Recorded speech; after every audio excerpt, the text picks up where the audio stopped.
আমরা নির্বাচনের জন্য সকল সময়ে বাংলাদেশ জাতীয়তাবাদী দল প্রস্তুত ছিল, আছে, থাকবে।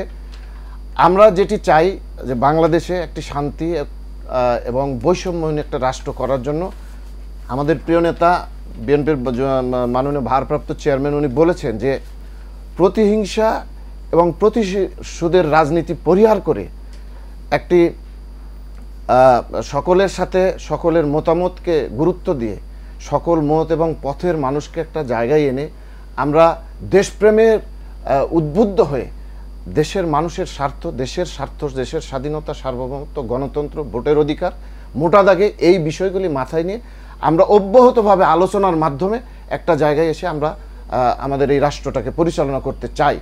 সেক্ষেত্রে যে কথাটি ওনাকে প্রশ্ন করলেন ওই এক লাইনে আমি একটি কথা বলতে চাই, যে বললেন যে এই যে বিতর্ক তৈরি হচ্ছে বা একটা ঘটনা ঘটলে সামগ্রিকভাবে দলকে দায়ী করা হচ্ছে, এইটা অন্য কোনো কারণ না। আমরা আমাদের যে সংস্কৃতি, আমাদের বাংলাদেশের মানুষের যে একটা চিন্তা, সেটি হলো বা প্রবণতা, সেটি হলো যে আমি নিজের ভালোত্ব দিয়ে কিংবা নিজের যোগ্যতা দিয়ে আমি নিজেকে প্রতিষ্ঠিত বা প্রশংসার জায়গা নিতে চাই না, অন্যকে বিতর্কে ফেলার মাধ্যমে আমরা কিন্তু আমাদের ফায়দাটা হাসিল করতে চাই। এই প্রবণতাই আসলে এটার এই জায়গায় এসে। তো প্রথম কথা হলো আমরা একটা নির্বাচন চাই, মানুষের যে ভোটের অধিকারের জন্য আমরা যে আন্দোলন করেছি, সংগ্রাম করেছি, আমাদের প্রিয় নেতা জনাব তারেক রহমানের সেটি চাই।